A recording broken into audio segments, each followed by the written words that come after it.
प्रिय बच्चों, आज हम रस के दो अन्य प्रकारों के विषय में पढ़ेंगे। रस का पांचवा प्रकार है रौद्र रस। रौद्र रूप कौन धारण करता है? शंकर जी, हमारे भोले शंकर। और वह रौद्र रूप कब धारण करते हैं?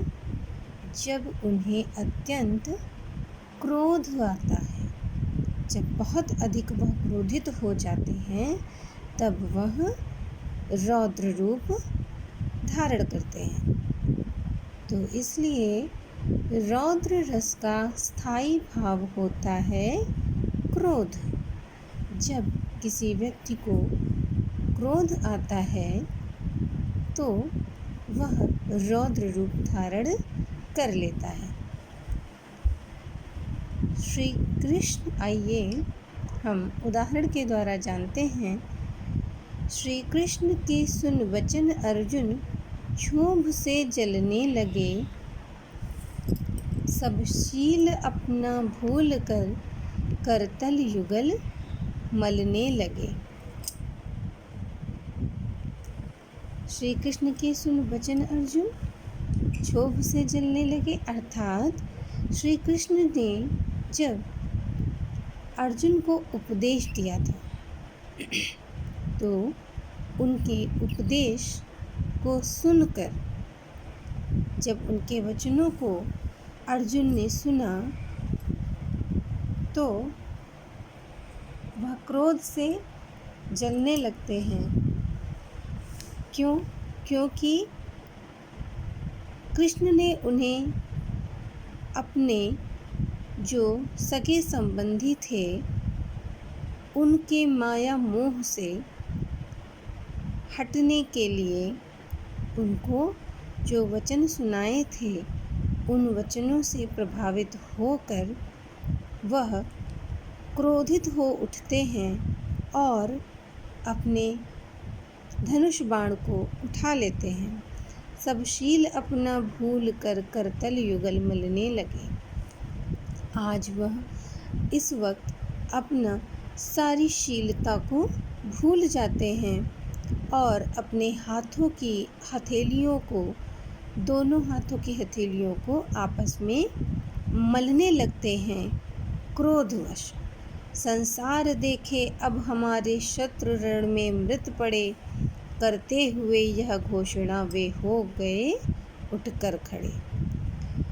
अर्जुन के लिए मैथिली शरण गुप्त जी बताते हैं कि जब वो बहुत अधिक क्रोधित हो जाते हैं तब वह कहते हैं कि संसार देखे अब हमारे, अर्जुन कहते हैं कि अब संसार देखेगा कि हमारे जितने भी शत्रु हैं वह रणभूमि पर मृत पड़े हुए मिलेंगे।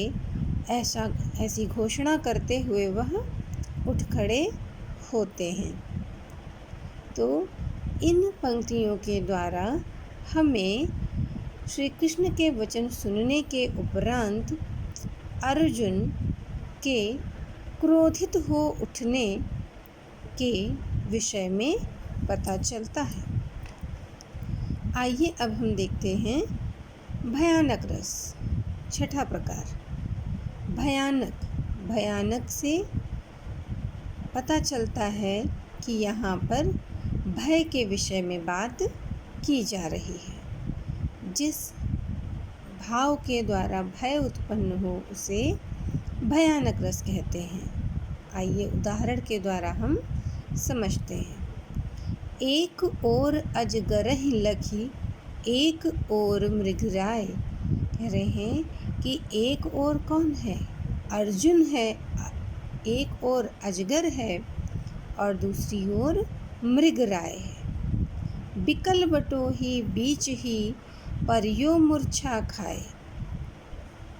अब बटोही अर्थात पथिक, रास्ते में जो चलने वाला राही है वह व्याकुल हो उठा है, भयग्रस्त हो गया है। बीच रास्ते में ही और जब वह देखता है एक ओर अजगर है और एक तरफ मृगराय है, तो उन दोनों को यानी कि दोनों ही तरफ उसके लिए मृत्यु है, तो वह यह सोचकर, यह देखकर भय खाकर वहीं पर मूर्छित होकर गिर जाता है। तो इन पंक्तियों के द्वारा भी हमें भय के विषय में पता चलता है। आइए हम एक और उदाहरण देखते हैं।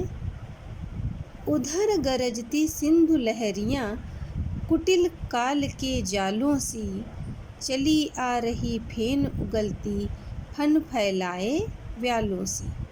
कह रहे हैं कि उधर गरजती सिंधु लहरियाँ, एक तरफ सिंधु की लहरें गरजती हुई कुटिलता के जालों जैसी चली आ रही हैं। गरजती सिंधु लहरियाँ, लहरें जब उठती हैं बहुत तेज़ी के साथ में, तो उनके अंदर बहुत अधिक कुटिलता दिखाई पड़ रही होती है, और जब वो आ रही होती हैं तब उनमें ऐसा लगता है बहुत सारा फेना फैलता हुआ चला आ रहा है। और फेना ऐसा है, जब लहरें उठती हैं तो उनमें सफ़ेद रंग का फेना उठता है, और वे ऐसी फैलती हुई आ रही हैं, जैसे फैलती और लहराती हुई चली आ रही हैं, जैसे सांप लौटते हुए चले आ रहे हैं। इससे भी हमें भयानकता का आभास होता है, भय का आभास होता है, जिसके कारण यहाँ पर भयानक रस है। ये पंक्तियाँ जयशंकर प्रसाद जी के द्वारा लिखी गई हैं। बच्चों, आपको रौद्र रस और भयानक रस के दो उदाहरण गृह कार्य में लिखने हैं। धन्यवाद।